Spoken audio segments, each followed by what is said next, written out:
Bom dia a todos que nos acompanham aqui na Rádio Paraná Oficial. Novamente, o nosso programa Próxima Estação, Hungria. Próxima parada, Hungria. Következő megálló, Magyarország. É um imenso prazer hoje transmitindo diretamente de Roma aos queridos amigos e amigas que nos acompanham no nosso Próxima Parada, Próxima Estação, Hungria. Com o nosso já querido diretor Alexandre Domingues, sempre nos auxiliando, dando o apoio logístico necessário. Um grande abraço, bom dia a você, querido Alexandre, e a todos que nos acompanham. Hoje, então, um feriado importante na Hungria, um feriado de uma data muito especial, a Revolução de 1956, ocorrida na data exatamente de hoje, 23 de outubro. Então, hoje é um feriado recordando aquele episódio que foi um episódio muito importante na história da Hungria, mas também um episódio de muita tristeza, porque custou a vida aí de muitos húngaros e húngaras que também se revoltavam, né, contra as políticas que eram impostas na época pelo então governo da República Popular da Hungria e efetivamente da União Soviética, né? É um movimento que durou aí de 2 semanas, mais ou menos, que foi de 23 de outubro até 10 de novembro de 1956. Então, a data de hoje, meus amigos, ela começa com uma manifestação estudantil no centro de Budapeste, que atrai aí milhares de pessoas com essa marcha até o parlamento. E uma delegação desses estudantes quis efetivamente entrar no prédio da Rádio Free Europe e tentar transmitir de lá da sua rádio. Veja, olha só, meu diretor Alexandre Domingues, veja qual é a importância da rádio, né? Era a tentativa de transmitir de lá dessa rádio as suas demandas, né? E aí, quando essa libertação da delegação, né? Então, a delegação, ela efetivamente foi detida, né? E houve uma manifestação do lado de fora para que efetivamente esses jovens, esses estudantes fossem libertados. E nesse momento, infelizmente, eles foram alvejados pelas autoridades de proteção do Estado da época, de dentro do prédio. E essa notícia teve um impacto muito grande, foi uma coisa muito recebida de uma forma enérgica por todas as pessoas, os húngaros e húngaras que lá estavam, e o levante começou por toda a capital e logo se espalhou por toda a Hungria, e o governo efetivamente não conseguiu se sustentar. Então, houve uma organização de milícias para combate dessas forças de proteção e para combate, inclusive, das forças soviéticas. Não é? Bom, enfim, houveram muitos embates, né? E, inclusive, com algumas declarações importantes da Hungria nesse período, inclusive com uma delas sendo se retirado o Pacto de Varsóvia. O Pacto de Varsóvia era, digamos, a contraparte, o oposto da OTAN, né? Era a aliança que existia efetivamente para fazer frente a essa dura realidade que era a cortina de ferro, ou seja, era uma dura realidade internacional. Duas grandes forças, duas grandes potências se enfrentavam na época, e por arranjos diversos geopolíticos, né, tanto o lado dos Estados Unidos quanto o lado da União Soviética, tinham os países que eram seus aliados e suas áreas de influência. E esses países efetivamente se enfrentavam e, por outro lado, faziam entre si alianças para tentar se fortalecer e vencer o outro lado, né? Então, o Pacto de Varsóvia estava nesse contexto. E, pelo final de outubro, já não se tinha mais notícia de efetivamente grandes combates, né? E tinha uma sensação que a normalidade já efetivamente teria retornado, né? O Politburo mudou de ideia, né? Houve uma tentativa de negociação, mais ou menos por essa época, e efetivamente tomou-se a decisão de reprimir a revolução. Então, em 4 de novembro, meus queridos amigos que nos acompanham aqui na Rádio Paraná Oficial, um grande exército soviético invadiu Budapeste e outras regiões do país. Até 10 de novembro houve uma resistência por parte da Hungria, mas nós temos aí de 2 a 3 mil soldados húngaros que perderam a vida nesse conflito, e com a diáspora aí de 200 mil húngaros aproximadamente refugiados, né? E, infelizmente, depois desse episódio, já as prisões em massas, denúncias que continuaram durante meses, né? E de janeiro de 1957 em diante, daí o novo governo efetivamente suprimiu toda e qualquer oposição que tivesse pública. E então, todas essas situações abalaram todo o conflito e o próprio levante abalou profundamente as estruturas de poder e as estruturas efetivamente que antes haviam se desenhado na Hungria. E é uma data importante exatamente por isso, é uma data de mudança, uma data efetivamente em que se tem uma nova ordem, e se entende daí essa questão da própria autodeterminação dos povos e com maior relevo a autodeterminação do povo húngaro, né? Recordando também que a revolução, né, depois da Segunda Guerra Mundial, foram as forças armadas soviéticas que ocuparam a Hungria e gradualmente foram substituindo o governo que havia sido eleito pela coalizão de partidos de pequenos produtores independentes, trabalhadores agrários e cívicos, e por um governo efetivamente, vamos dizer, comunista húngaro, né? Ou seja, de uma radical filiação ao modelo e aos ideais, efetivamente, da União Soviética. E depois da Segunda Guerra Mundial, essa esfera de influência, né, ficou ainda com a União Soviética e continuou sendo ocupada a Hungria pelo Exército Vermelho. E já em 1949, os soviéticos tinham concluído, então, esse tratado de assistência mútua com a Hungria, que garantiam direitos à União Soviética para continuar com uma contínua presença militar dentro da Hungria. O pós-guerra da Hungria, é interessante observar que ela começa como uma livre democracia pluripartidária. As eleições de 45 haviam produzido um governo de coalizão, primeiro-ministro Zoltán Tildy, mas o Partido Comunista, apoiado pela União Soviética, ele conseguiu diversas concessões e efetivamente passou a dominar o cenário aí, dando o cenário político, dando efetivamente aso a uma repressão, a um período difícil e, posteriormente, a Revolução de 1956, realizada na data de hoje, dia 23 de outubro, tendo sido, infelizmente, efetivamente reprimida, então, pela União Soviética. Feriado hoje importantíssimo na Hungria, celebrado como uma data de resistência, de nacionalidade e efetivamente de libertação, não é, do povo húngaro. Acabou acontecendo efetivamente um pouco mais tarde, mas depois desse episódio, realmente não aconteceu, se compreendeu qual era a autodeterminação do povo húngaro. Recordando também alguma coisa desses antecedentes, né, que geraram toda essa situação que culminou na Revolução, a economia húngara, logo depois da guerra, teve diversos contratempos aí, né?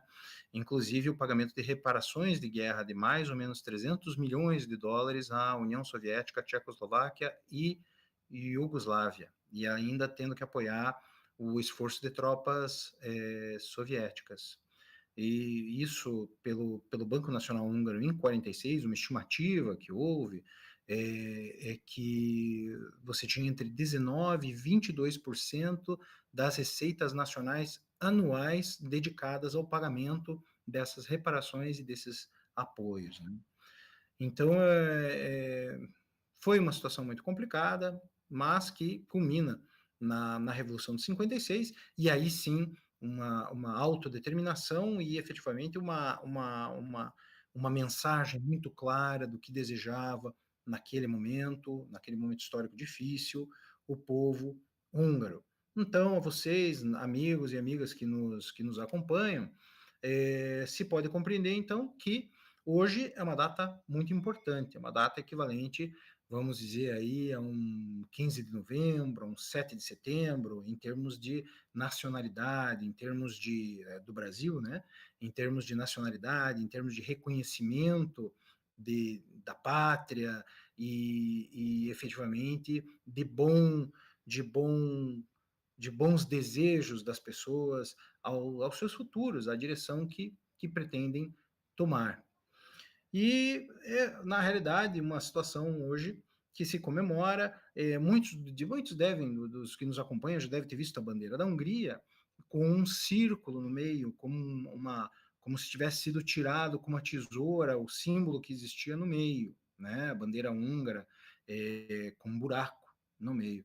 Esta é a bandeira da Revolução de 1956. Né? Existia um símbolo ali, que era o símbolo do governo, que era o governo aproximado, que era o governo submetido, né, às políticas e engajamento da União Soviética. Esse símbolo, então, pelos revolucionários, foi retirado como forma, efetivamente, de um retorno da Hungria àquilo que entendiam as pessoas, os húngaros daquele momento, que deveria ser o seu país. Notem que se você caminhar por Budapeste,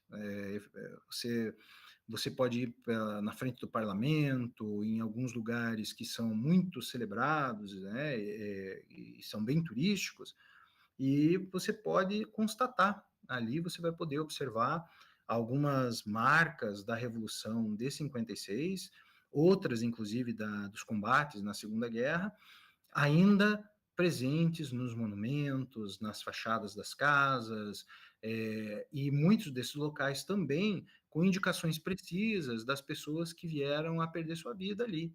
Né? De se recordar que a manifestação era uma manifestação, a princípio, desarmada, não era uma manifestação armada, as pessoas não haviam tentado a revolução armada, não foram as armas imediatamente. Então, quando houve o primeiro conflito, as forças de defesa, elas abriram fogo contra a população civil, a população desarmada. Então, você tem lá médicos, estudantes de medicina, estudantes de direito, advogados, professores, diversos alunos, inclusive alunos da ELTE, da Eötvös-Loránd, da Universidade de Eötvös-Loránd, nossos queridos amigos. Um abraço aos nossos amigos da Universidade de Eötvös-Loránd, que nos escutam. Professor Ferenc Pál, que nos acompanha, que efetivamente, né, nos brinda com o seu conhecimento, com a sua distinção. Ele traz essa bagagem histórica da Universidade de Eötvös-Loránd consigo.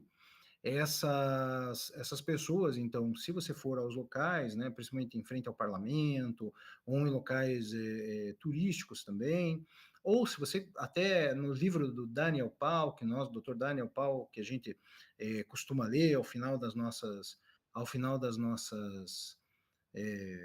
transmissões, no livro dele, ele cita lá o 8º distrito, e no 8º distrito você tem as marcas são mais visíveis, porque as pessoas ali, elas muitas vezes defendiam suas casas, né? O combate foi casa a casa, foi muito, muito sério, muito aguerrida a luta que ocorreu imediatamente após esse levante, né? Budapeste foi bombardeada, né, efetivamente por tanques, por blindados, né, carros de combate da União Soviética, e me parece que saíram também de outros países vizinhos da Hungria, se reuniram para poder fazer digamos, suprimir a revolução de modo definitivo, o que custou a vida ali de várias pessoas, né? De 20 mil húngaros, em torno de 20 mil húngaros perderam as suas vidas nessa ocasião. Então é uma ocasião, por um lado, muito importante, é uma ocasião muito importante, por um lado, uma ocasião de se lembrar as pessoas que deram as suas vidas para esse momento histórico tão importante, tão marcante na história da Hungria, e ao mesmo tempo de comemoração, um momento de libertação, de efetivo conhecimento e libertação do povo húngaro, num momento difícil da humanidade, não é? Logo na Segunda Guerra Mundial, recordar que a última vez que eu li, eu não sei a precisão desses números, você que nos escuta, se tenha uma precisão maior, nós ficamos aí realmente à disposição para essas correções, por meio dos nossos e-mails, né? Próxima estação, hungria@hungria.curitiba.br. Então, por esses números, na Segunda Guerra Mundial, nós tínhamos aí em torno de 800 milhões de pessoas que haviam morrido no conflito todo, né? Então, é um número imenso, mesmo para a época, recordando a população da época e recordando o número de pessoas, veja, já é um número astronomicamente alto de perda de vidas. E logo depois dessas perdas de vidas, tiveram mais outras tantas pessoas que morreram de doenças, de situações decorrentes do conflito, de reorganizações políticas, de reorganizações sociais, em razão de tudo aquilo que havia ocorrido durante a Segunda Guerra Mundial. E esse conflito se estende, né, essa reorganização do mundo, ela se estende até a queda da União Soviética, a queda do Muro de Berlim, e logo depois, em tempo histórico, a queda, né, o desfazimento da União Soviética, com agora, os países ali que vão decidir seus destinos de uma outra forma.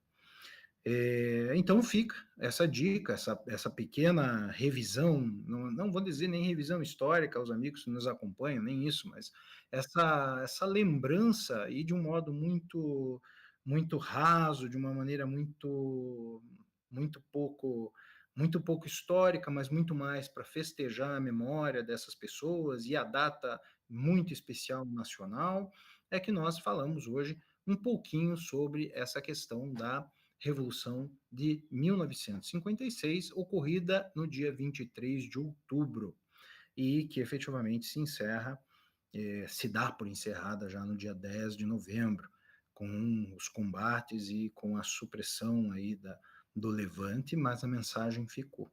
Né? Eu ouvi de uma pessoa uma vez, a pessoa não compartilha mais esse mundo com a gente, uma pessoa muito inteligente, uma pessoa que eu tenho no meu coração, já falei dela várias vezes, a minha querida professora Antônia Mehes, minha primeira professora de húngaro, com quem eu aprendi ali o beabá, não que eu saiba muito mais do que o beabá, né? Na realidade, a gente nunca sabe muito mais que o beabá, por mais que a gente estude, né? Mas é ela que me pegou pela mão e me levou nessa belíssima língua, na belíssima cultura e nesse povo húngaro, que é um povo realmente muito especial e muito importante em diversas situações para a própria humanidade. Haja vista aí 19 prêmios Nobel, o último comemorado há pouco tempo, na semana passada, com a obra do nosso escritor Laszlo Krasznahorkai, falado também com um comentário devido pelo professor Ferenc Pál na última semana. Então, nós tivemos essa revolução, um breve esse lembrete com relação a esse episódio tão importante, tão marcante e de uma definição de nacionalidade muito pujante para a Hungria dos tempos modernos. Então fica aí o meu grande abraço aos húngaros e húngaras que nos escutam, que nos acompanham, aos amigos da Hungria, de húngaros e de húngaras que também nos acompanham. Ah, esqueci. Estava falando da professora Merres, professora Antônia Merres. Então ela havia me dito, uma vez em uma das aulas, nós falávamos exatamente sobre a Revolução de 1956, na qual ela me mostra uma fotografia numa revista. Eu não me lembro qual é a revista, eu até tenho que conversar com a Erika, com a Cacate, para ver se elas têm essa revista, porque é um artigo interessantíssimo, porque nessa revista havia uma reportagem muito grande, já era uma revista de alguns anos, e uma reportagem muito grande sobre a data de hoje, sobre a Revolução de 1956, do dia 23 de outubro. E havia uma menina numa praça do lado de um blindado, né? Aquela coisa, é um contraste muito grande. E esse contraste, efetivamente, ele vinha porque era uma menina toda delicada, era uma menina toda bonitinha, né? Uma menininha, né? Não menininha, uma mocinha, né? E o lado um blindado, uma arma de guerra, algo tão assustador, né? A gente chegar perto de uma arma dessa magnitude é uma coisa intimidante, né? E imagine você estar numa situação em que aquilo efetivamente está funcionando. E essa menina, então o professor Antônio me pergunta, o que você acha dessa foto aqui? Falei, nossa, professora, que contraste, né? O fotógrafo ali pegou um momento realmente, a menina esperando alguma coisa, né? E esse blindado ali do lado, né? E a menina nem tá com medo. Ela falou, essa menina sou eu. Falei, poxa, mas era a senhora? Sim, sou eu. Eu estava esperando a minha condução, que eu estava indo estudar. E eu disse, puxa, professora, olha só que momento, né? Que momento que a senhora viveu. Falou, foi muito difícil para nós, a questão, né? Toda a questão da guerra. Ela me contou lá os episódios da família Merres, né? Que passou logo na guerra, no pós-guerra imediato, e já com quase uma década e meia, né? 12 anos aí após, 11 anos depois do fim da guerra, mas ainda assim muita dificuldade. E me completou com uma frase que era que eu queria trazer para vocês, que eu só contextualizei aí, falei bastante. As ideias são mais fortes do que qualquer projétil de qualquer arma e de qualquer calibre. Foi isso que a professora me falou, a professora Antônia Mestre. Ela disse, ninguém que estava ali esqueceu quais eram as ideias, quais eram os ideais e aquilo que a gente defendia naquele momento e o que nós queríamos para as nossas vidas. Mesmo com toda a repressão, mesmo com todas as armas, mesmo com todas as mortes de pessoas, e isso a professora me disse, perdeu pessoas muito queridas, pessoas muito próximas a ela, que ela conhecia nesse episódio, mesmo com tudo isso, as pessoas não desistiram dos seus ideais, das ideias que queriam para o país e perseveraram. Né? Então, de fato, eu hoje olhando para trás e vendo esse ensinamento tão importante e tão especial da minha querida professora Antônia Merres, que se foi já há uma década, né? Ela tinha toda a razão. Não é? As ideias são mais importantes e mais fortes do que qualquer arma. Né? As armas podem destruir nossos corpos, nossa existência, né, vamos dizer, palpável para aqueles que acreditam na continuidade da existência, ou para aqueles que não acreditam, aqueles que acreditam de uma outra forma. De qualquer modo, uma existência palpável, né, ela se encerraria com as armas que são usadas contra, né, as pessoas. Mas as ideias permanecem. Né? As ideias, elas efetivamente estão aí e perseveram e fazem frutos, e as pessoas fazem essas ideias, a cada momento que falam sobre elas, vivas.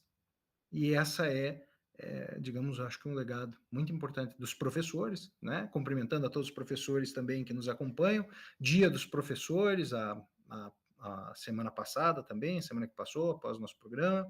Um forte abraço a todos os professores e professoras que semeiam essas ideias, que semeiam uma humanidade melhor, uma humanidade mais preparada para um futuro de compreensão mútua, de maior acolhimento e principalmente de muita tolerância. É isso que nós precisamos, né? Talvez escutar mais ao outro, dialogar mais e tentar soluções que sejam menos drásticas, que sejam menos de cortes no sentido de serem intransigentes nas suas imposições. Então, tivemos aí um pouquinho sobre a Revolução de 23 de outubro de 1956. Recordando, então, que a bandeira, não se assustem, os senhores, né, que de repente os nossos amigos que nos escutam querem, de repente, eu quero dar uma passeada, eu quero ir lá para Budapeste, vou dar uma passeada na Hungria, né? Não se assustem se passarem por um ambiente em que as bandeiras todas estejam em exposição. Todas as bandeiras históricas da Hungria são bandeiras lindíssimas, há bandeiras ali que são muito bonitas, mas tem uma que chama a atenção, que é essa, da Revolução de 23 de outubro de 1956, que possui, então, um buraco, um buraco no meio, bem no meio da bandeira. E esse buraco no meio da bandeira, ele decorre efetivamente desse protesto, dessa ideia da revolução que ocorreu no 23 de outubro de 1956. E falando em ideias, temos uma novidade, meu diretor Alexandre Domingues, e você que nos acompanha aqui na Rádio Paraná Oficial. A novidade que nós temos é efetivamente sobre a nova série que o Consulado Honorário lança juntamente com a Biblioteca Panônica. Então, da Biblioteca Panônica nós já falamos, né? São livros bilíngues que têm uma tradução ao português de obras que são relevantes, obras mais antigas, obras mais importantes, mais clássicas. Temos aí para a Biblioteca Panônica o Rumini, é um gibizinho que logo vai entrar, né? Uma história em quadrinhos, não um gibi, uma história em quadrinhos que vai entrar logo para disposição dos senhores. E temos também mais uma obra do Dr. Daniel Pau que está aí, tá? Como diriam os antigos, está no prelo, né? Ela está sendo moldada, sendo aprimorada a tradução, a revisão, a versão brasileira, que vai ser apresentada muito em breve. E temos essa série que é Um Único Pensamento, Egut Gondor Kodash. Esta série, Um Único Pensamento, é uma série, então, que inicia livros de maior, ao invés de literatura propriamente dita, de romances, de poemas, de contos, nós falamos, então, nessa série, Um Único Pensamento, de pensadores brasileiros e pensadores húngaros dentro das suas respectivas áreas de atuação. Então, nós temos ali, por exemplo, o primeiro livro, Paisagens Urbanas em Comparação, Rio de Janeiro e Budapeste. O nosso querido professor Luciano Tricarico, lá de Santa Catarina, e o professor Gábor Sonkoy, de Budapeste, hoje em Paris, lecionando na Escola de Altos Estudos Sociais. Então, junto com também o professor Gábor Olá, que também participa, né? São 3 autores que fazem essa primeira obra. E é uma obra um pouco diferente, porque o professor Luciano Tricarico escreve em língua portuguesa. O professor Gábor Sonkoly e o professor Gábor Olá, aí sim, escrevem em língua húngara, com a tradução ao português. Então, aí sim, o capítulo bilíngue, nesta obra especificamente. E aí nós temos mais um capítulo escrito, vejam só, em português, em língua portuguesa, pelo nosso querido professor Gábor Sonkoly.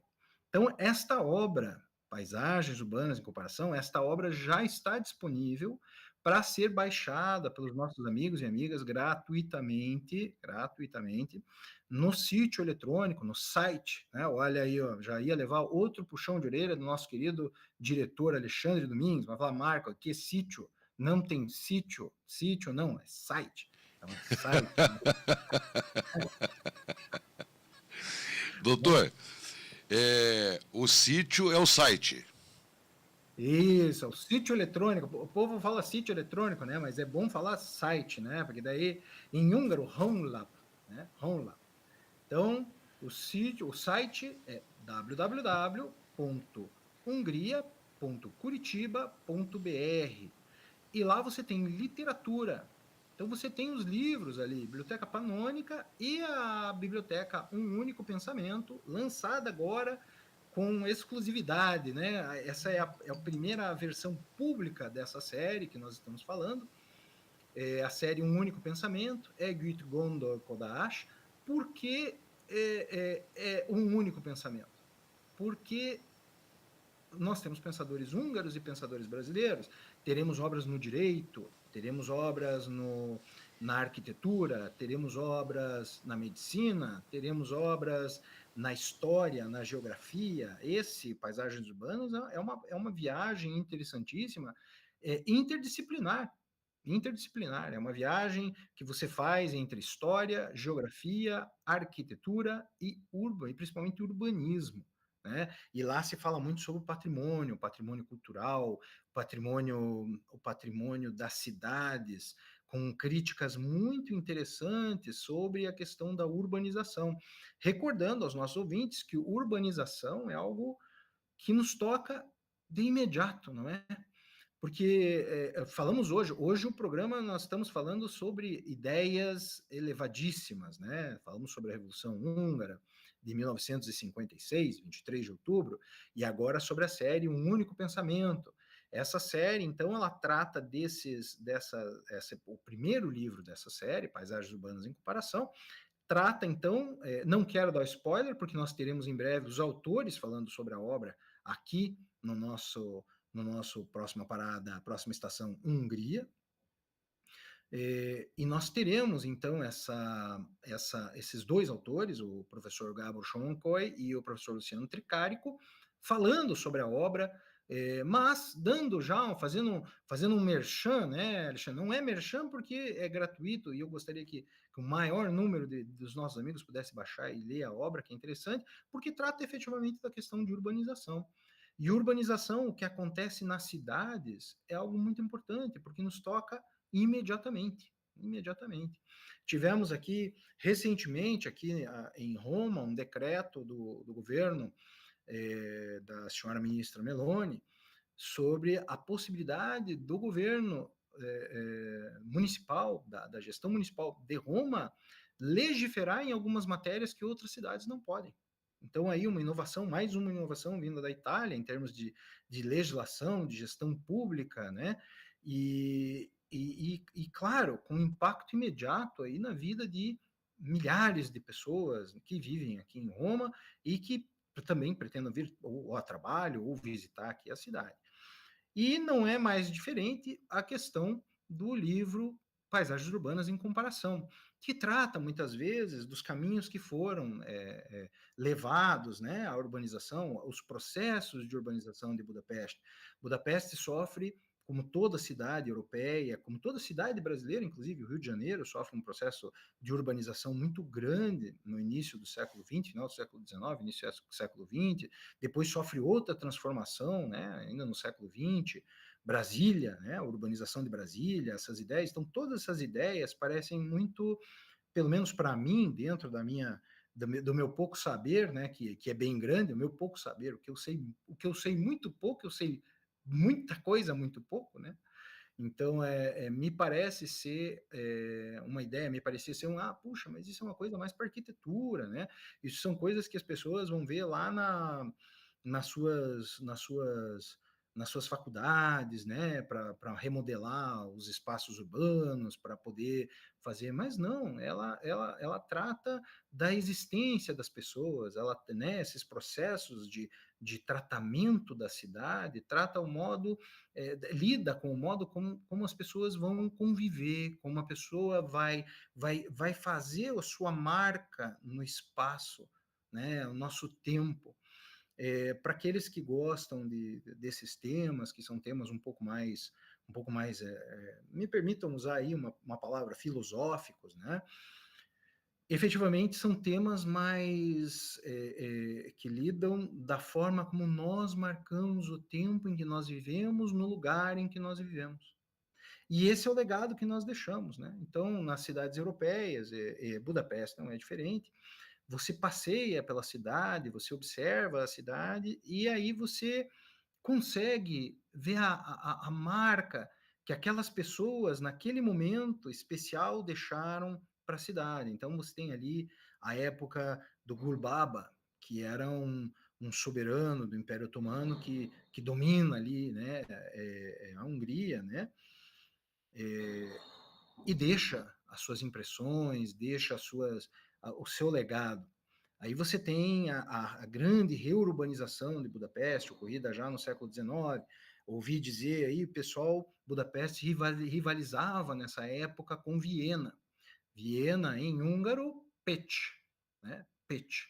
Vamos dando aí dicas para que os ouvintes, nossos queridos amigos, nos acompanhem, também fiquem entusiasmados em aprender a belíssima língua húngara, uma língua maravilhosa, muito, muito pontual, muito específica, e eu acho de uma magia, de um encantamento maravilhosos, bom, eu sou um apaixonado, sou suspeito para falar. Mas, voltando à questão da urbanização, a questão, então, nessa época, Viena e Budapeste competiam entre si nessas questões de edificações. Claro, o pensamento urbanístico, o pensamento de organização do Estado, da cidade, dos espaços, não era o mesmo que é hoje, né? Nós temos hoje muitas diferenças, hoje as coisas são muito diferentes, mas elas são efetivamente ideias que no seu cerne, na sua origem, é exatamente entender como nós vamos lidar com o espaço em que nós vivemos e com o próximo. Como nós vamos lidar com a nossa cidade, como nós vamos fazer a nossa cidade, e esse sinal, inclusive, de pertencimento, não é verdade? Então, a gente tem em Curitiba, né, é muito comum as pessoas se sentirem pertencentes à cidade, né? Um sentimento de zelo pela cidade, de limpeza. Então, não joga lixo, vamos separar o lixo, né? E tantas outras ideias que são também ideias que foram colocadas em movimento por grandes pensadores do espaço, como Jaime Lerner, né? Que foi aí nosso prefeito, prefeito de Curitiba, governador do estado do Paraná, um arquiteto, um pensador respeitadíssimo no Brasil e no exterior, e que coloca aí várias ideias e várias inovações em movimento. E falando em inovações, recordando a questão urbana, nós vemos algumas coisas que a princípio a gente pensa, puxa, mas isso é tão simples, né? A faixa de pedestre, a empresa lá, a Visible Crossing, meus amigos aí da Visible Crossing, Laszlo, Ricardo, um grande amigo, um grande abraço a vocês, que contribuíram também para essa nossa cidade de Curitiba com um equipamento para atravessar, um equipamento que ajuda os pedestres a atravessar a rua, conferindo maior visibilidade àqueles que pretendem atravessar a via na faixa de pedestres. Então, o equipamento são, né, a gente já havia falado alguma coisinha desse equipamento, ele pisca uma luz amarela muito forte, então ela pisca quando tem alguém esperando para atravessar, então ali tem um sensor de infravermelho que permite efetivamente o acionamento dessa luz, desse equipamento, e luzes que fazem como, me permitam aí, uma faixa de luz sobre o asfalto que ilumina mais o pedestre, que dá maior visibilidade, de modo a evitar acidentes. Então, são coisas, né, que às vezes eu fiquei pensando, falei, puxa, mas é uma ideia, né, uma empresa, né, que efetivamente vai se debruçar a entender um problema que é um problema seríssimo, os acidentes de trânsito, atropelamentos, né, e ao mesmo tempo desenvolve uma ideia para dar maior qualidade de vida, para dar maior segurança, para que as pessoas corram menos risco de sofrer um acidente com consequências, às vezes, irreversíveis. Então, essas ideias também entram nessa questão, são abordadas, não, obviamente, a questão da travessia de pedestres, mas a questão do patrimônio urbano, da paisagem urbana, né? Eu, particularmente, até ler a obra, eu não tinha conhecimento da questão da paisagem urbana, da preservação do patrimônio que é a paisagem urbana, e o que é essa paisagem urbana, e que é também um patrimônio de todos os cidadãos. Isso que é interessante, todos nós, então, contribuímos para a paisagem urbana da cidade em que vivemos ou a cidade em que visitamos. E participamos desses equipamentos, né? O pessoal chama equipamentos, todos esses sistemas, né? Sistema de transporte público, sistema de lazer, sistemas de convivência, sistemas de alimentação, né? Por exemplo, um fato interessante, aqui de Roma, né? Nós estamos em Roma hoje, então vamos aí prestigiar um pouquinho a cidade. Pelo que eu ouvi dizer, não vi de fontes, mas me disseram que são 1.000 fontes de água potáveis em Roma. E muitas das fontes que você tem aqui em Roma, você vê as pessoas enchendo as suas garrafinhas de água. Elas têm como uma torneira que sai lá uma água que é potável, que as pessoas usam para beber. Não é toda cidade que pode ser feito isso, né? Não é todo local que você pode pegar você vê uma fonte, você vê lá uma nascente de água e você pode tomar daquela água. Mas aqui em Roma é seguro, né? Então, é um equipamento que foi colocado à disposição e que faz parte dessa paisagem urbana, desse patrimônio urbano, que é efetivamente abordado o caso do Rio de Janeiro e o caso de Budapeste, pelo professor Gábor Sonkoy e pelo professor Luciano Tricarico. Então, essa obra, então, é a primeira que inaugura a série Um Único Pensamento, e aí nós teremos essas obras selecionadas, todas em formato digital. O formato de papel é muito reduzido, até para se evitar qualquer uso comercial dessas obras. E o formato digital é bom porque no seu aparelho, na sua casa, as pessoas podem baixar e podem ter acesso a essa obra, né? É uma obra um pouco mais técnica, é uma obra que tem todas as obras, então elas demandariam de um conhecimento, de um trato com a área específica, né? No caso desta obra Paisagens Urbanas em Comparação, efetivamente demanda um pouquinho de conhecimento de geografia, né? Geografia crítica, esse que foi um movimento imenso da geografia brasileira, não só no Brasil, mas um movimento na geografia brasileira, como Antônio Carlos Robert de Moraes, que foi um dos maiores escritores, na minha opinião. As obras dele, tive o prazer de ler aí 3 ou 4 obras dele, e Milton Santos, que nos deixou relativamente pouco tempo, advogado, mas geógrafo, pensador de grande calibre, né?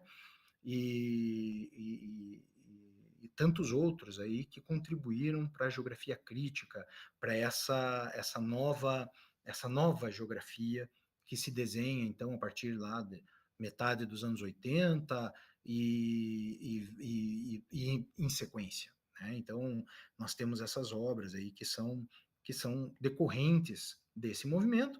Então, um pouquinho de trato nesses conceitos, nessas abordagens a determinados assuntos, também história, né, que é abordado no livro, e um pouquinho de urbanismo. E direito, né, um pouquinho de direito, mas o direito ali, ele é visto nessa obra em específico de uma forma um pouquinho mais pragmática, né?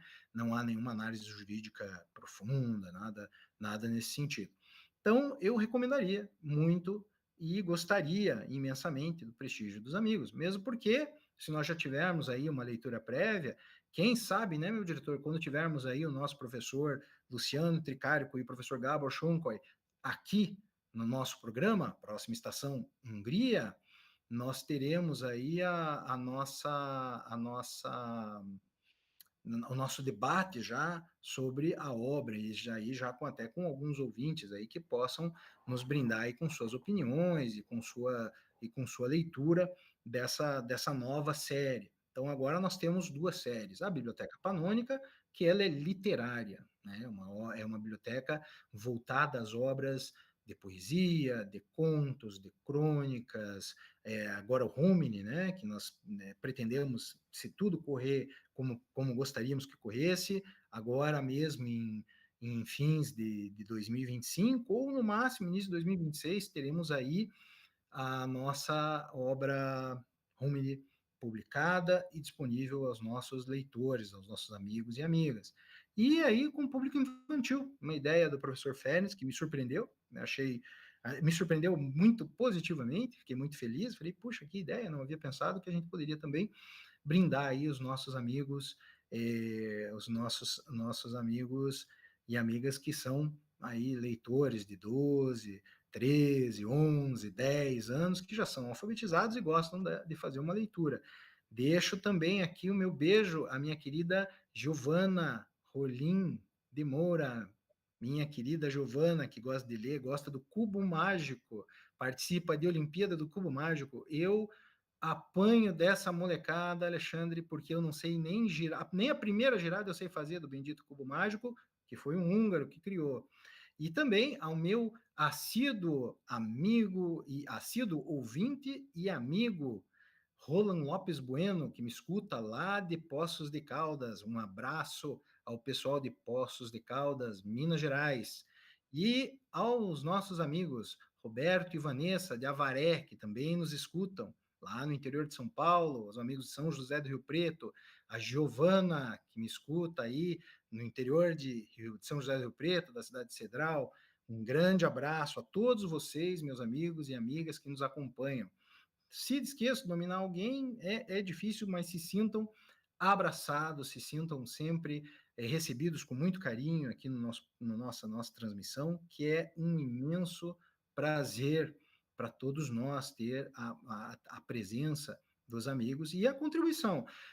Meus queridos ouvintes, amigos que nos acompanham, eventualmente, se os senhores ouvirem alguma coisa, assim, olha, o Marco Aurélio está falando bobagem, hoje falou bobagem, isso aqui está errado, escrevam para a gente, realmente tem bastante coisa que a gente não sabe e sempre é bom aprender com os amigos. Então, se eu falei alguma coisa errada, se eu faço alguma informação que não é acurada, por favor, me corrijam. Da mesma forma, sugestões, críticas, ideias, tudo é muito bem-vindo. Os senhores podem escrever nos e-mails que a gente tem à disposição. Que seria próxima estação, Hungria, hungria.curitiba.br ou Mayarul, as e-mail Mayarul Kukats, hungria.curitiba.br. E continuando então hoje a nossa programação, nós então falamos dessa nova série, então, um único pensamento. A próxima obra que nós estamos imaginando, que a gente vai ter o prazer de fazer uma publicação, também com, no mínimo, um capítulo bilíngue, será uma obra de direito, tratando sobre cidadania. Né? Meu grande abraço à professora Viviane Celos Quinoer, do Unicuritiba, do Programa de Pós-Graduação, do PGD, Programa de Doutorado e Mestrado em Direito Empresarial e Cidadania, do Unicuritiba. Professora, minha orientadora, minha amiga, um grande abraço e, quem sabe, teremos aí uma obra da professora mesmo, né, traduzida ao húngaro, bilíngue e efetivamente disponibilizada aos nossos amigos, que é uma leitura agradabilíssima. Só é uma leitura um pouco mais densa, é uma leitura um pouco mais técnica. Então, nós teremos aí uma leitura que a gente chamava, na época que estudava, ouvia falar, eu tenho esse livro aqui, minha leitura de descanso, que era uma leitura que você faz quando você, né, quer relaxar, então pega lá o livro do Daniel Pal, pega uma obra mais leve, um conto, um romance, e depois uma obra um pouco mais densa, se tiver aquela curiosidade, ou mesmo para auxiliar no trabalho, numa atividade acadêmica, numa atividade profissional, é a série, então, Um Único Pensamento, Ögüt Gondor Kodash. Então, eu gostaria de saber do meu diretor, Alexandre Domingues, como é que está Curitiba hoje? Não escutou a gente. Doutor Marco, estamos... Curitiba estava muito frio, né, até ontem, aumentando os termômetros, as temperaturas da cidade no dia de hoje, e temos aí um tempo que vai ficar meio nublado, meio ensolarado, mas com certeza a partir de amanhã o tempo já começa a melhorar, as temperaturas já começam a subir e promete aí um final de semana com temperatura alta, chegando aí na casa dos 30 graus na capital paranaense. Não deve ser, né? Curitiba, para mim, é uma cidade maravilhosa, uma cidade que dispensa qualquer tipo de comentários. Não me sinto, né, afrontado com sua presença direto de Roma, porque a capital dos paranaenses é uma cidade É verdade. belíssima, uma cidade maravilhosa, lógico, sem aquele ar europeu, né? Que parece que é o segredo dessas cidades aí da Europa, da Itália, da França, da Inglaterra, mas ainda eu sou Curitiba. E Com toda certeza, Curitiba. como é que tá o clima aí na Itália, doutora? Hoje tá quentinho, tá abafadinho. O pessoal aqui eles já estão se preparando para o inverno, né? A gente vê bastante casaco aí, o pessoal meio encasacado, mas vai se desvestindo com o passar do tempo. Agora aqui já são 2 horas da tarde, 2h10 da tarde, quase 2h10, 14h10. Então o senhor já E almoçou. ainda não, não, eu tenho que me segurar aqui, Alexandre, porque aqui é massa e pizza, então, e vinho, né? Então é complicado. A gente tem que ir devagar, porque senão tem prejuízo com o terno. Depois não consegui entrar no terno de volta. E eu tenho que entrar num terno daqui 1h30 de volta, tem que estar no terno. Então, se eu como demais e daí o terno não fica bonitinho, quer dizer, bonitinho já não fica, né? Porque daí a gente pode ser arrumadinho, né? Bonitinho a gente nasce. Então a gente pode se dar uma arrumadinha, mas se fica torto mesmo quando a gente quer ficar arrumadinho, aí fica difícil a questão. Doutor, Então, pois não. deixa eu lhe fazer uma pergunta. O senhor daí de Roma, na Itália, o senhor Uhum. vai para a Hungria. Sim, E lá o sim, sim. senhor irá se reunir com o professor Paul. Com o meu querido amigo, professor Dr. Ferenc Paul, o filho dele, Dr. Daniel Daniel, Paul, sim, pretendo vê-lo, sim. deixa eu Pretendo. fazer, deixa eu fazer uma pergunta, né? Para quem não sabe, está assistindo agora, lógico, o programa A Próxima Estação Hungria, ele é transmitido toda quinta-feira, das 8 às 10 horas da manhã, aqui pela Rádio Paraná Oficial. E hoje ele está sendo transmitido ao vivo pelo Dr. Marco Schettino, lá de Roma, na Itália, e provavelmente isso que eu vou fazer a pergunta agora para o doutor, se o programa semana que vem ele estará sendo transmitido diretamente da Hungria, A semana que vem, dia 30 ainda de Roma. A gente ainda de transmite Roma, certo? ainda de Roma, mas na próxima semana, o programa no dia 6 de novembro, transmitimos diretamente de Budapeste. E o doutor Marco, que não tem problema de comunicação internacional, porque ele fala 9 línguas. Então, doutor, o senhor fala italiano? Parla italiano. É uma Mas coisa muito interessante, né? Eu vinha sentindo isso, Alexandre, é muito interessante. Da mesma forma que eu me lembro, falando em húngaro, muito da minha querida professora, Antônia Merres, do meu querido amigo, Dr. Laran Ferenczi, que era meu antecessor, consular da Hungria no Paraná. Falando húngaro, eu lembro muito da família da minha mãe, da família da minha mãe. Então, nós tínhamos coisas que em casa eram faladas e, de repente, enfim, a gente cresce, vai trabalhar, e você vai levando a vida e acaba se afastando um pouco, né? Dessa cultura, desse legado. E, de repente, você tem que se utilizar novamente da língua por força de profissão, de ofício, e efetivamente aí você consegue entender que aquilo nunca saiu de você. Então, você acaba tendo essas memórias cada vez mais vivas, né? Por isso que dizem, né? Eu quando era mais novo, achava assim, puxa, a pessoa partiu, mas vai ficar viva com a gente. É uma verdade. Cada vez que a gente lembra, a gente está vivendo aquela pessoa com a gente, né? deixa eu fazer uma pergunta para o senhor. O senhor está com o seu celular aí em mãos? Eu tô com o meu celular carregando, meu amigo Está Alexandre. carregando. Pois Porque é, eu senão eu ia fazer para o senhor pegar agora, digitar www.radioparanaoficial.com.br e que o senhor descesse um pouco. Ah, já está digitando ali no. Já está no digitando no. laptop. Não, vamos obedecer aqui. Não, Tem não. que tá certinho. Já conseguiu entrar aí no site, doutor? Entrei. Desce um pouquinho, vai descendo. Tem uma Ah, parte, tô vendo. tem um lugar escrito Rádio Paraná, TV Paraná Oficial. Vai descendo. TV Paraná Oficial. Tudo ao vivo, hein? A gente faz as coisas Aqui aqui. é tudo ao vivo. Aí sim. TV Paraná Oficial. Achou? Pois olha, Alexandre. Deixa eu ver aqui. Já logo no início. TV, opa, achei aqui, TV Paraná Oficial. Estava aqui na minha frente aqui. Achei. TV Paraná Oficial. Dá um play aí no meio da tela. Ah, tá em live aqui. Tô eu aqui. Não fica mais bonito, não adianta, Alexandre. Olha, olha onde eu tô. Você sabe aqui que eu não ia lhe falar, mas teve uma pessoa que veio aqui, viu sua foto, né? E falou assim que você é o Dr. He-Man nórdico. Eu falei, ele falou assim, e o Dr. He-Man, cadê? Aí eu falei assim, o Dr. He-Man, o nosso húngaro, doutor, o He-Man nórdico. Eu falei assim, quem que é o do He-Man? Eu fiquei imaginando, né, quem que era o He-Man. Aí eu falei assim, pense, né?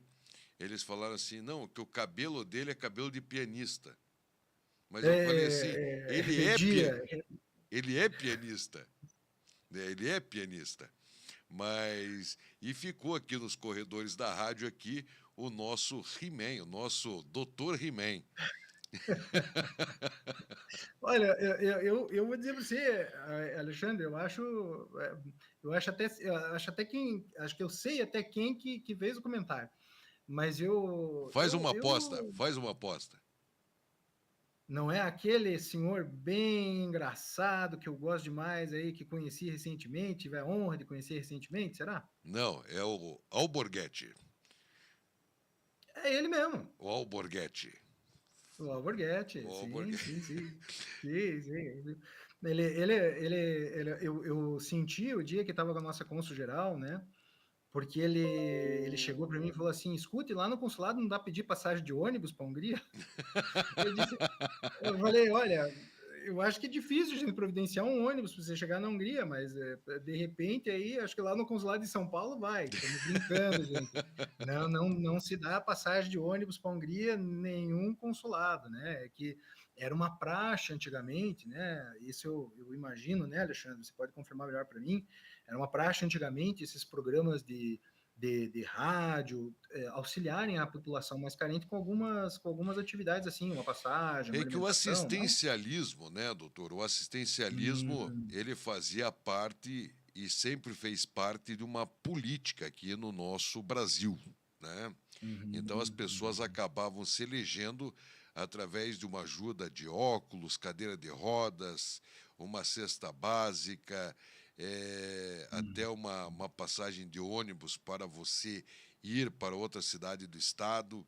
Tanto que até hoje, né, os próprios gabinetes dos deputados estaduais têm uma verba de passagens dentro do estado para que pessoas consigam, às vezes, voltar para suas cidades domicílio, né, que pessoas vêm tentar aí a sorte grande na capital, vêm do interior exato, tentando essa sorte e não consegue. E, na verdade, exato. antigamente o rádio era o que elegia um deputado, um vereador. As pessoas não Uhum, votavam em pessoas que nem hoje votam, que são pessoas influencers digitais, tiktokers, youtubers.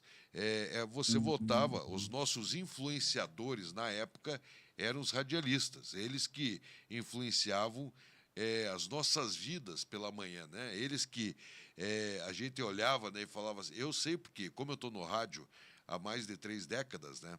As pessoas chegavam para mim e falavam assim, eu escuto o seu programa para fazer aquilo que você fala para fazer, né? Como se eu nem sabia quem estava me ouvindo, e é uma responsabilidade muito grande, né? E ainda nós temos muito, a muito, comunicação ainda ela tem muito esse poder, né, de muito, pegar muito. e influenciar as pessoas, né, e a gente tem visto aí várias pessoas sendo influenciadas a jogar esses jogos do tigrinho, a pegar e financiar casas e participar de leilões fantasiosos e acabam aí se prejudicando. Isso, depois até eu quero entrevistar o doutor Marco no meu programa, mas daí ele como advogado, não ele Isso é um como, prazer. não ele como, porque como advogado, né, o senhor tem um pensamento, né? Como cônsul, o senhor tem um outro pensamento, né? E como cidadão, o Exato. senhor tem um outro pensamento, né? Lógico Verdade. que dentro todo de uma rede, né, de concordância entre os três pensamentos, né? Que isso é Muitas vezes contraditórios, né? Eu sou a pessoa mais contraditória do mundo, né? Pessoal, e eu até, bom, o bom da gente ser contraditório é que a gente pode ser criticado e a gente cresce muito, sabe? Então, por isso que eu sempre peço, né? Pessoal que nos escuta, que nos acompanha aqui no próximo Estação Hungria, podem criticar, podem mandar suas sugestões, suas críticas, né? Falou bobagem, né? Que a gente aborda temas que são de conhecimento amplo, mas de muito, muito profundos, né, Alexandre? Então, de repente, a gente pode estar falando alguma besteira aí, alguma coisa que não é para falar. Então, corrijam ali, digam, olha, Marco, você falou um dado que está errado, olha, você falou uma coisa aqui, e eu vou me retratar, né, Alexandre? Porque não dá para gente dar informação errada, né? com E certeza. informação errada. E você sabe que é uma verdade, eu vou ter um prazer imenso. Na realidade, eu gosto demais de você, gosto de participar do teu programa, A gosto recíproca é de fazer o verdadeira. nosso próximo Estação Hungria aqui. É um prazer, uma alegria muito grande, né? E sabe que hoje eu queria até te contar, começar uma fase interessante no nosso próximo Estação Hungria, que é comentar algumas coisinhas da língua, algumas coisinhas da língua húngara, né? Você sabia, Alexandre, as palavras em húngaro elas podem ser como no latim, né? Nós falamos declinações, né? Então você tinha casos no latim que você tem primeira, segunda, terceira, quarta, quinta, sexta declinação que você declinava as palavras e elas tinham um determinado sentido do modo como você fosse fazer essa declinação. A mesma coisa em húngaro. Né? O húngaro, você pode escrever um parágrafo inteiro sem usar um verbo, mas com um sentido de muito movimento, um sentido de muita atividade, de ações, mas sem usar verbo, porque as palavras elas podem ser declinadas. Né? Então, se eu digo rasa, casa, né? Agora, se eu falo minha casa, é razam. Minha casa, razam. Tua casa, razad. Casa dele, razai. A Mas, nossa casa, doutor, razuk. eu Eu. estou aqui com o livro, né? O Oitavo Distrito de Deus, de Daniel Leventhal. E, e daí eu tava abrindo aqui, né, num trecho, na página 37. Na página 37 ele fala sobre o parquinho reformado, né?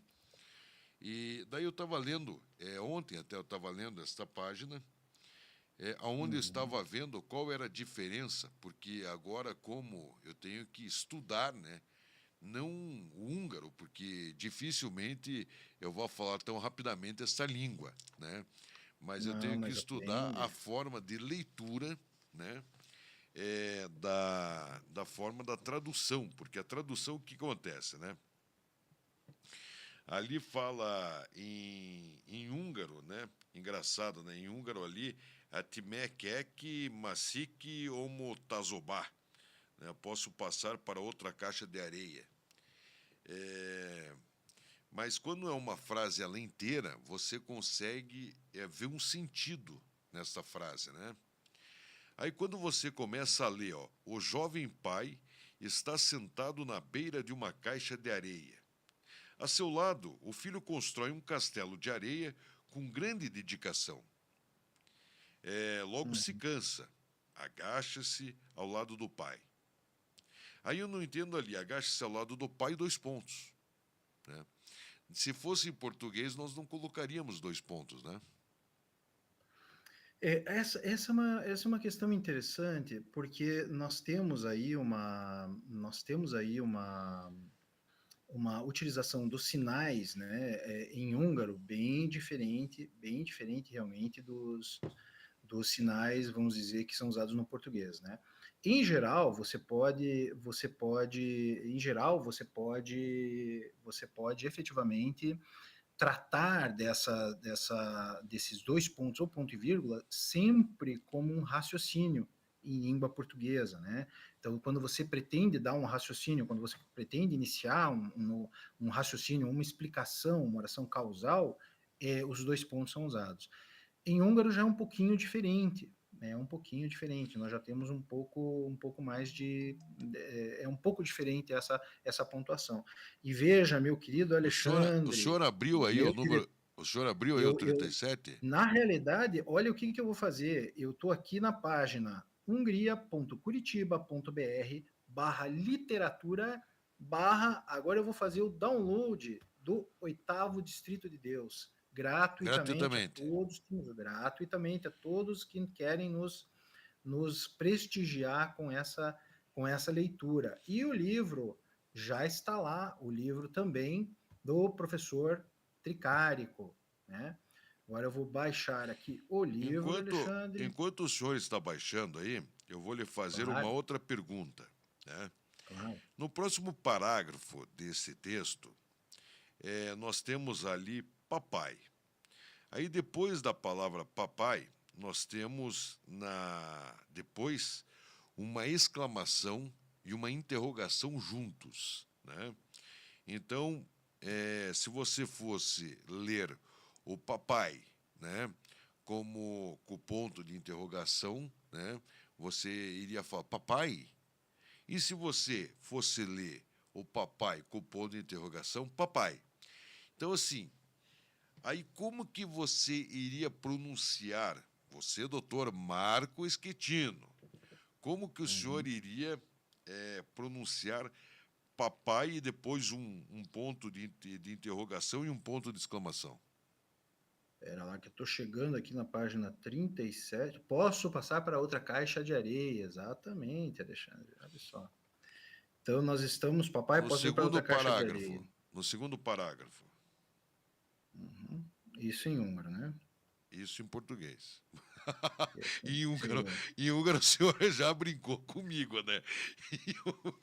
Se eu tivesse traduzido ao vivo aqui de húngaro para português, seria o máximo. Você sabe por quê, Alexandre? É que ele fala numa forma, como uma criança está falando, né? E ela fala no sentido, esse ponto de interrogação seguido da exclamação, no sentido daquela inquirição de criança, inquirição apu, no sentido, papai, tanto um vocativo, um chamamento, quanto uma indagação. Ah, tá. Por isso a interrogação e o ponto de Porque isso exclamação. eu nunca vi na língua portuguesa. Isso eu nunca É, vi. esse é um pouquinho diferente, né? Nós temos aí as nossas diferenças, e para você poder fazer essa tradução, ela respeitar esse evocativo, né? Porque efetivamente esse evocativo, ele não é só uma invocação, ele não está só um chamamento, né? Aqui é um chamamento e uma outra, eu chamo a atenção, mas eu já dou conta que eu quero pedir alguma coisa para o meu pai, né? Ah, E, entendi. e a tradução, no caso, papai, né, é mais uma criança que tá querendo chamar a atenção do pai, mas aquela forma, o pessoal mais antigo de oratória, e aí, por favor, me corrijam se eu estiver errado, os amigos que nos escutam, chamavam uma figura muito antiga, que era captação de benevolência, né? Sim. Então, essa captação de benevolência, o pessoal dizia na época: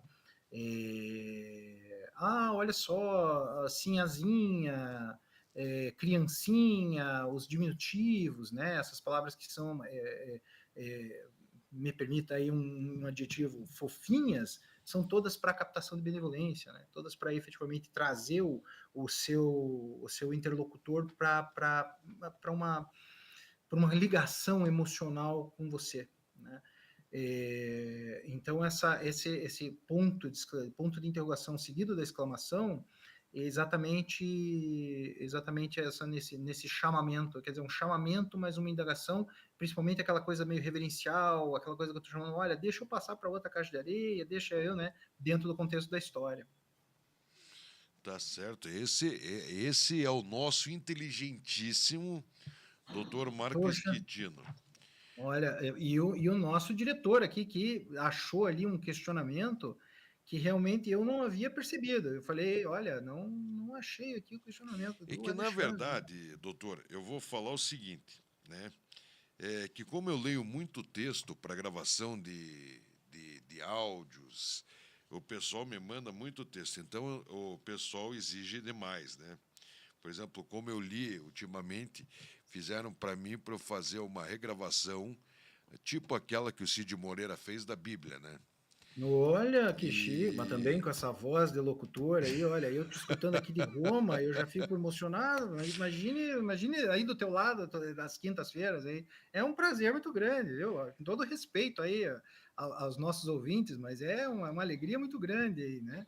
doutora, outra indagação, outra pergunta que eu vou fazer é o seguinte, né? Em português, a frase na página 37, você está indo na página 37? Opa! Diz assim, no final, né, ali do primeiro parágrafo, diz assim, logo se cansa, agacha-se ao lado do pai. Né? Uhum, Logo se cansa, vírgula, agacha-se ao lado do pai.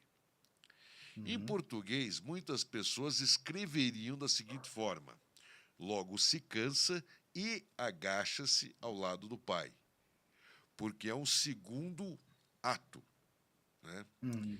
Então, ele não seria aqui no português por muitas pessoas. Agora eu já estou perguntando já para o professor Marques Quitino Ai, ai, ai. por É. que, é, por que algumas vírgulas elas existem em trechos, porque ele é traduzido por um português, por um brasileiro, esse livro. Os contos foram dois professores de língua, grandes conhecedores de língua húngara e professores de literatura portugueses. E a revisão ao português do Brasil foi feita pelo nosso querido professor Ayrton Shoa Neto, nosso professor lá em Fortaleza, ele que faz as revisões. Mas aí nós temos algumas questões de estilo, sabe, Alexandre? Ah, tá, entendi. Estilo e também uma outra situação. É, o húngaro é muito sonoro, então toda língua é muito sonora, né? Mas na língua húngara, se você vai escrever, é mais comum você usar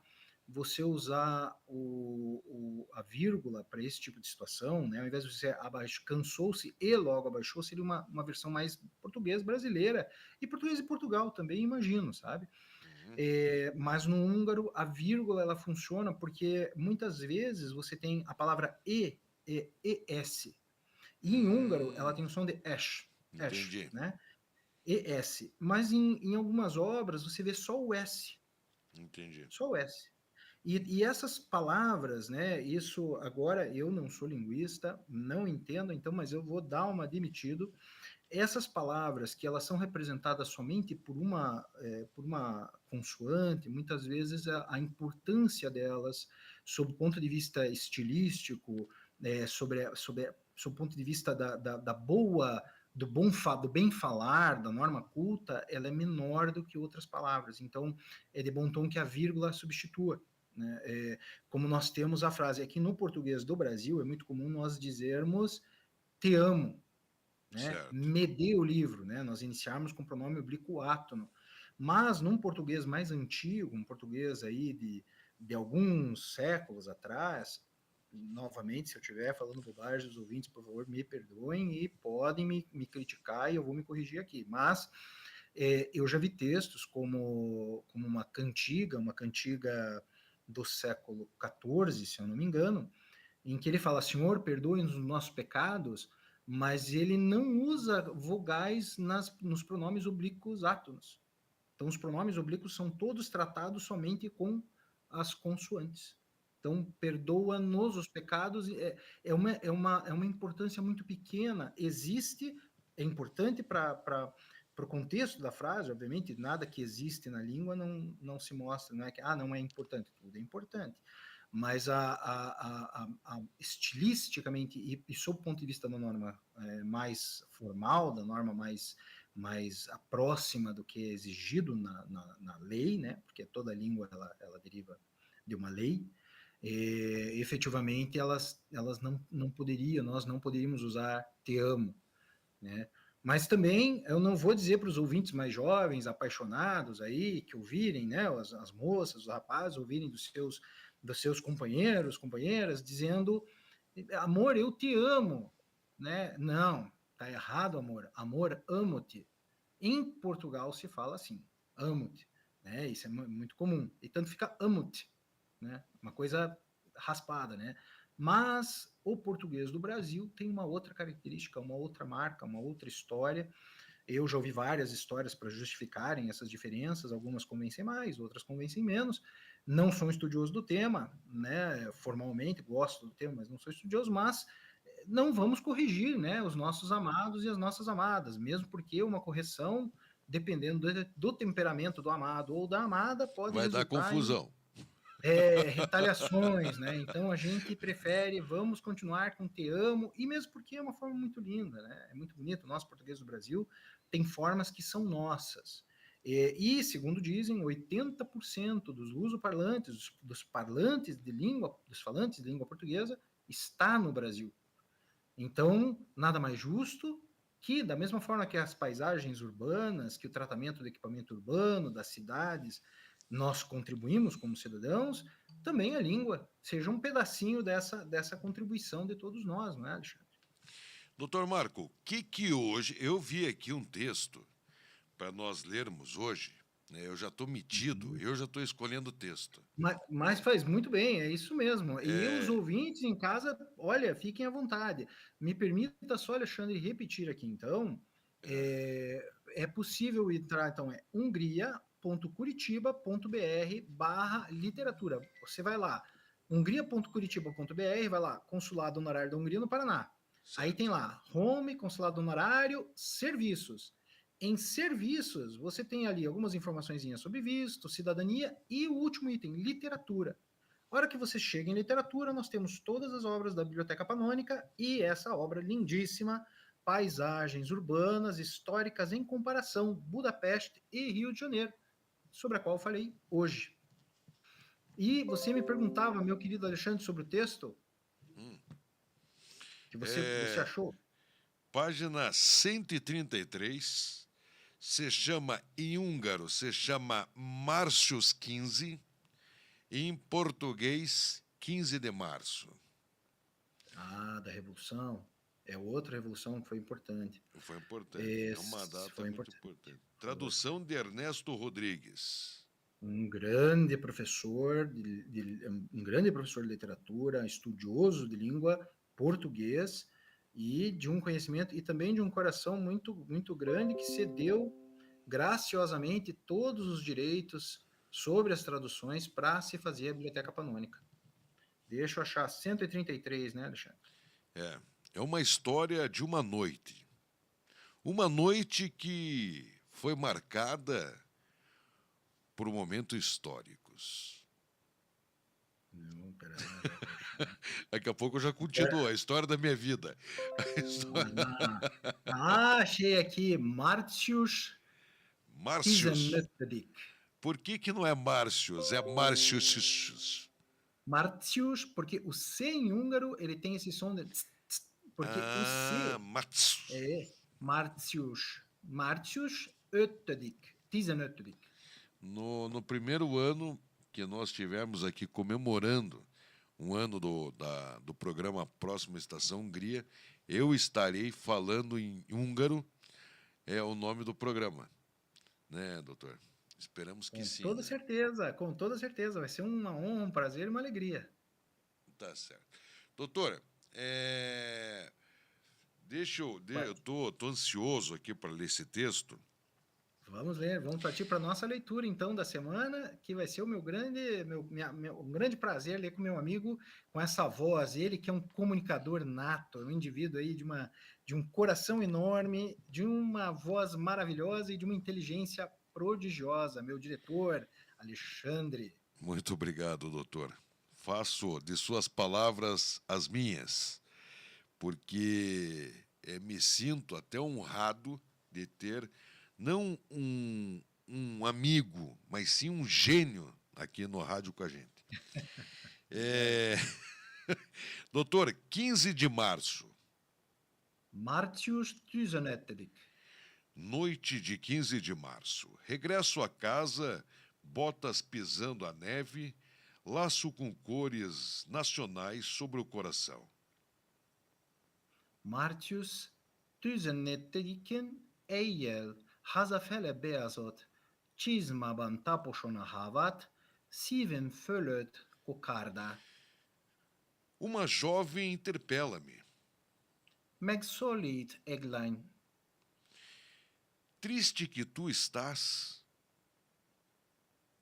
Mien sumruvai. Eu consolava-te. Megvigas talnalak. Ah, ah, sou apenas húngaro. Isso não ajuda nada. Ah, çakma yer vagyok. Ezen nem segít semmi. Aí estamos, né? A cocarda, cores nacionais sobre o coração, a cocarda, Frase só uma forte, né? curiosidade, Forte, né, esse ela texto. forte um texto, uma data nacional importante, do século foi 1848, a Revolução de 15 de Março, né? Então um pouquinho mais distante do nosso tempo aqui. Mas a cocarda que ele fala, que é cores nacionais sobre o coração, ela é como se fosse um círculo com os laços, né? É um laço com as cores da Hungria, né? O vermelho, branco e verde, em forma, é quase aquele laço parecido com aquele da luta contra o câncer, da questão do Outubro Rosa, sabe? Aquela que é o lacinho, assim, que faz aquela que você coloca na lapela. Então, aquilo Sim. se chama, em húngaro, aquilo especificamente este é a cocarda. Então, ela tem um significado nacional. Esse é um texto de uma profundidade muito interessante em húngaro e bem escolhido pelo meu amigo Alexandre Domingues, viu? Muito, muito bacana. Agradeço. E, olha, escolhido para uma data nacional, o próximo Estação Hungria, transmitido em pleno 23 de outubro, tendo lido um texto do nosso querido Dr. Daniel Levente Paul e um texto também de uma profundidade muito grande e principalmente de uma nacionalidade, um sentimento de nacionalidade. Parabéns pela escolha, meu querido diretor Alexandre Domingues.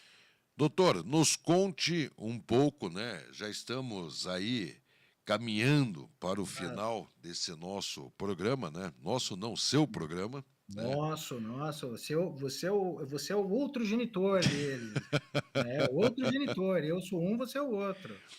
E os E nossos ouvintes também, né? os Que nos ouvintes, acompanham, né? eu Exato. tava vendo agora, eu fiz um book aqui de fotos para lhe mandar da nossa transmissão. Porque quando você está aqui nos nossos estúdios, né? Como é normal, né, para que as pessoas te vejam aqui nos estúdios, com a Uhum. tela atrás com o nome do programa, com o seu nome, é uma coisa assim que ela já se torna, né, uma coisa normal, né? Uhum. Agora, quando as pessoas te veem ali na tela, com fundo que não tem nada a ver com a rádio, um fundo Verdade. que está mostrando ali que você está num descanso, que não está no descanso, está trabalhando na Europa, isso mostra para as pessoas que a gente consegue chegar com a comunicação hoje aonde nós queremos chegar, que é em qualquer lugar do mundo, né? Eu estava Verdade. vendo aqui agora, o senhor mesmo aí viu o senhor no laptop, né? Aí na tela. Sim. E é Uhum. interessante, né? Eu estou captando a sua imagem aí na Itália, estou Uhum. transmitindo aqui para os nossos equipamentos e os nossos equipamentos estão devolvendo a sua imagem aí para você na Itália. Como Exatamente. é a tecnologia, né? Não, é fantástico. É algo. Isso o que nós temos de tarefa agora, como, na minha opinião, como seres humanos, é utilizar isso de uma forma proveitosa para todos, né? Que a gente possa contribuir para todas as pessoas, o uso dessa tecnologia que seja muito inclusiva e muito boa, muito profícua, de bons frutos para todas as pessoas que nos escutam e também que se possam utilizar dessa tecnologia de uma forma boa, né? De uma forma saudável, de uma forma de engrandecer, né, as pessoas, e que as pessoas se sintam bem e fiquem felizes, né? Isso que é o mais importante, né? Com certeza. Doutor, Meu querido, pois não? nos conte um pouco sobre a sua agenda na Hungria, né? Então, eu acho que nós vamos ter aí grandes novidades, uma transmissão com o nosso querido professor Dr. Ferenc Pal. Estamos aí tentando ajeitar as agendas para que isso aconteça, que a gente faça uma transmissão com ele. E teremos também uma querida convidada, não vou dar o spoiler ainda, mesmo porque as autoridades têm as suas agendas complicadíssimas, às vezes, como até muito bem me disse o meu querido Alexandre Domingues, nosso diretor, né? O Marco, a autoridade tem agenda, esse pessoal não é que faz por mal, é isso aí, vai, puxa, não deu certo hoje, vai para semana que vem, não deu certo semana que vem, vai para a próxima e vamos ajeitando. Então nós teremos uma grande amiga, uma grande autoridade que também poderá transmitir com a gente o programa. E tenho falado com um querido amigo chamado Silar Telek, cônsul geral em São Paulo, que foi, hoje está na Bielorrússia, que se estiver na Hungria, no dia do programa, nós podemos fazer uma transmissão com ele. É uma pessoa que eu tenho um profundo carinho, uma admiração como cidadão, como diplomata e como ser humano. Então, teremos aí novidades. E semana que vem, no dia 30, talvez também tenhamos a companhia aí de algumas pessoas que sejam importantes tanto para a Hungria quanto para o Brasil. Vamos ver se a gente consegue aí acertar as agendas, né, meu querido diretor?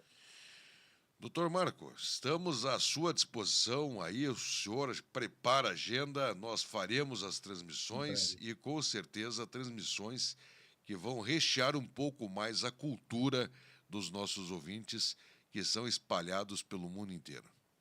Muito obrigado. Puxa, agradeço demais. Agradeço aos nossos ouvintes que nos acompanharam agora, já caminhando para o fim dessa transmissão, desse nosso programa, que foi muito bacana hoje, né? Um texto escolhido aí a dedo pelo nosso diretor, Alexandre Domingues, para leitura em húngaro e em português, do livro Oitavo Distrito de Deus, do nosso doutor Daniel Paul.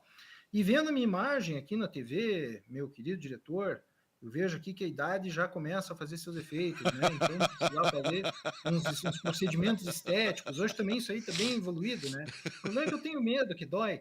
Então, eu deixo aqui o meu abraço para a Liga de Cirurgia Plástica Baras Romão Baras, a doutora Fabiola Baras, cirurgiã, a doutora Giovana Romano, também deixo aqui o meu abraço. Então, a Liga de Cirurgia Plástica Romano Baras, Baras Romano. Podia ser dízima periódica, né? Nunca ia acabar esse nome, né? Não. A gente podia repetir infinitamente, né? Então, aí, pela brincadeira, o meu grande abraço a todos que nos acompanham. Meu querido diretor Alexandre Domingues, muito obrigado. Fico aqui na expectativa já do nosso próximo encontro. Deixo o meu abraço a todos os ouvintes que nos acompanham, a todos que nos veem também pelos demais canais da Rádio Paraná Oficial, essa rádio que representa o futuro da comunicação no estado do Paraná e no mundo. Doutor, ainda a próxima parada não é Estação Hungria. Ainda a próxima parada é Roma. Aí Faremos no próximo programa a gente vai falar. A próxima estação, literalmente, a próxima Hungria. parada é a Hungria. Hungria, literalmente, literalmente. Vai ser um prazer e teremos novidades aí. Se tudo der certo, faremos aí um programa muito especial para os nossos ouvintes.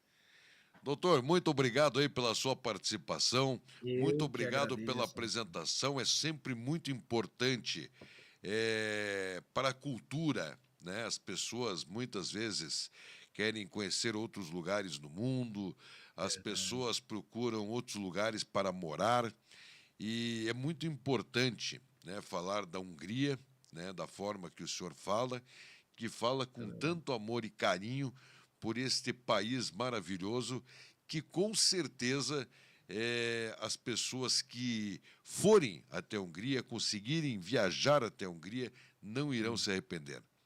de Eu modo algum.